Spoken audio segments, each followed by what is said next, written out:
እንደተገለጸው እንግዲህ ይሄንን ጋዜጣዊ መግለጫ መስጠት የፈለግነው በዚሁ በኮሮና ቫይረስ ወይም ኮቪድ-19 ዙሪያ ያሉ አዲስ መረጃዎችን ለማህበረሰቡ ለመስጠት ስለተፈለገ ነው።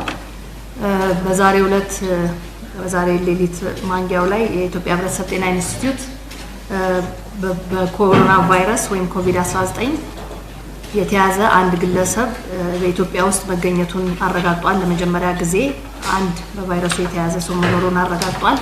ይህ ግለሰብ 8 ዓመት ወንድ የጃፓን ዜጋ ሲሆን በየካቲት 25 2012 ዓ.ም ከቡርኪና ፋሶ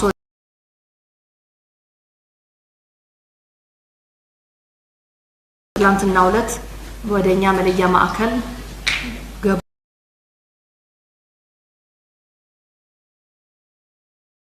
በሽታውም ከተገኘ በሽታውን የመቆጣጠር ስራዎችን ለማድረግ በርካታ ስራዎችን እየሰራ እንደነበር በጤና ሚኒስቴር ህብረተሰብ ጤና ኢንስቲትዩት እንደዚሁም በብዙ ሴክተሮች ከአየር መንገድ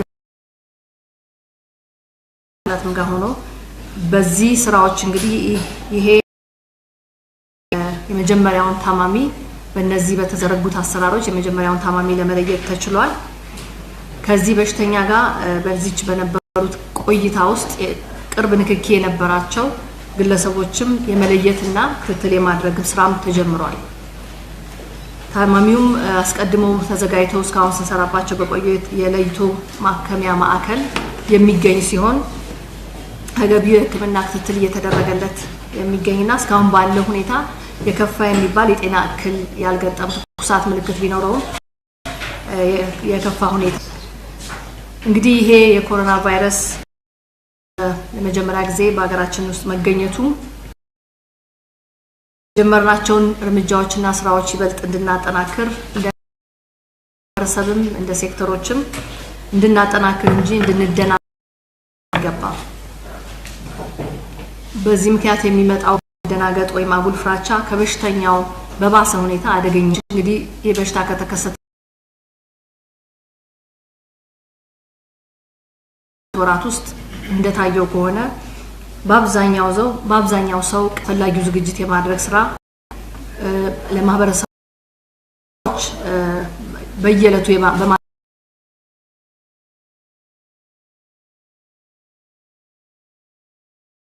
በማከላትና በተለይም በሽታው ሕክምናም ለማድረግ ሆስፒታልም የካኮተቤ ሆስፒታል ማዘጋጀት በሚያስፈልጉ ባለሙያዎችን በማሰልጠንና በማሟላት ግብአቶችን በማሟላት ዝግጅቶችን የማጠናከር ስራ ተደርጎ ስራው ጀምሯል። ተጨማሪም ለዚሁ ዝግጁነት ደግሞ ባለሙያዎችን የመቅጠር እና የማጠናከር ስራም ሂደት ተጀምሯል። ስለዚህ እንግዲህ የጤና ሚኒስቴርና የህብረተሰብ ጤና ኢንስቲትዩት ይህንን የበሽታ ስርጭት ለመግታትና ለመቆጣጠር ተገቢውን እርምጃ እየወሰደ መሆኑን እያረጋገጥን እስካሁንም ስንናገራቸው የነበሩትን በርካታ ይህንን ለመከላከል እንደ ማህበረሰብ መውሰድ ያለብን ጥንቃቄዎች ደግሞ ይበልጥ አሁንም አጠናክረን እንድንቀጥል አሁንም ደግሜ መናገር ፈልገው መደናገጥን ሳይኖር ነገር ግን እነዚህን ስራዎች አጠናክረን መቀጠል እንድንችልና የበሽታውን ስርጭት አብረን መግታት እንድንችል የበኩላችን እንድንወጣ ማህበረሰቡን ማሳሰብ እንፈልጋለን። ከዚህ ቀደምም እንደምንናገራቸው በተለይ ከንጽህና ጋር የተያዙ የእጅ ንጽህናን በአግባቡ በመጠበቅ ቫይረሱን አፍንጫ እጃችንን ፊታችንን ባልታጠበ እጅ ባለመንካት ያ ደግሞ እጃችን ላይ ካለ አንዱን ወደ አንዱ የቫይረስ ማቀባበል ሊኖር ስለሚችል በተቻለ መጠን አለመጨባበጥ ቅርብ ንክኪ አለማድረግ ሰዎች በተለይ በሚበዛባቸው ቦታዎች ትልቅ ወይም ስብሰባዎች ሊሆኑ ይችላሉ በተለይ የህመም ስሜት ያላቸው ሰዎች ባይሄዱ ይመከራል። እነዚህንና ተመሳሰሉትን መከላከያዎችን በማድረግ ትክክለኛውን መረጃዎችንም ደግሞ በለትለት በማግኘት አጠራጣሪ ነገሮች ሲኖሩም በተዘረጉት የመረጃ ምንጮች በተለይ ከጤና ሚኒስቴርም ከህብረተሰብ ጤና ኢንስቲትዩት ድረገጾችም ሆነ ከ8335 በመደወልም ተጨማሪ መረጃዎችን በማግኘት ይህንን ስርጭት ለመግታት አብረን እንድንሰራ እንጠይቃለን። አሁንም ይበልጥ አጠናክሮ ለመቀጠል የጤና ሚኒስትርም ከህብረተሰብ ጤና ኢንስቲትዩት እንደዚሁም በአጠቃላይ በበላይ አመራሮች ይሄን የሚመራ የብሔራዊ ኮሚቴውም ከጠቅላይ ሚኒስትር ጽሕፈት ቤት ጀምሮ ይሄን ነገር ለመደገፍ አስፈላጊውን በጀትን በመመደብ ስራዎች እየተሰሩ ነው። ለዚህ ዝግጅት የሚያስፈልጉት የሪሶርስ ግብአቶች አሁንም ተጨማሪ ስለሚያስፈልጉ ዛም ላይ የማፈላለግና ሪሶርሶችን ከተለያዩ የውጭ መንግስታትም ሆነ አገር ውስጥ ካሉ አጋሮች ጋር የማሰባሰብ ስራም እየተሰራ ነው። ስለዚህ ይሄንን ባጭሩ ስርጭቱን ለመግታት ስራዎች እየተሰሩ መሆኑን ለማስገንዘብ እንፈልጋለን። ከዚሁ ጋር ተያይዞ የተጋያዘው የሚለው ነገር እዚህ የቆየው 4 ቀን ነው። ከሌላ ቦታ ታሞ መጥቶ በዚህም ሄዶ ሊሆን ይችላል። ከዚህ ከተመለሰም በኋላ ህመሙ ሊዞት ሊሆን ይችላል፣ ቆይታ ሊሆን ይችላል። እነዚህ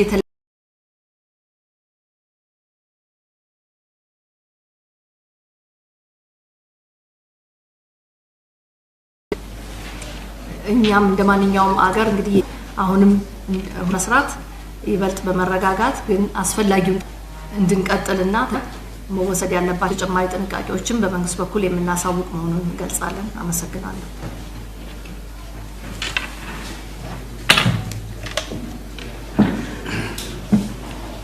ክብርት ዶክተር ሊያ ታደሰን ጅጋና መሰክላለን ስለሰጡን መግለጫ። ያው ቅድም እንዳልኩኝ ነው እንግዲህ ቶሎ ለመጨረስ ነው የምንፈልገው ህብረተሰቡ ጋር ልታደርሱልን። 1 2 3 ጥያቄዎች የምጠይቀው ካለ ብሮክ እዚህ ጋር 2 3 4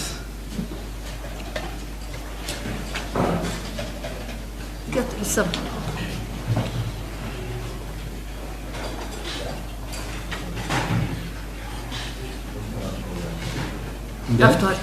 ጠፍቷል ሌላ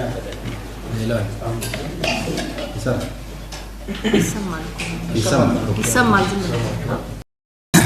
እሺ አመሰግናለሁ።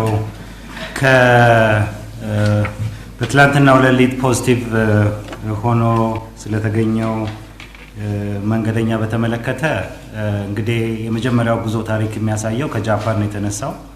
በ23 ፌብሩዋሪ ቡርኪና ፋሶ የደረሰና በ4 በነጮች አቆጣጠር ማርች አዲስ አበባ ገብቶ ባለን መረጃ መሰረት በ9 እንግዲህ እዚህ ከገባ ከ5 ቀን በኋላ ምልክት ማሳየት ስለጀመረ ጤና ተቋም ሄዶ እንግዲህ እስከዛሬ ስንሰራ የነበርነው የመከላከል ቅንጅታዊ አሰራር ከተቋማት ጋር አለን።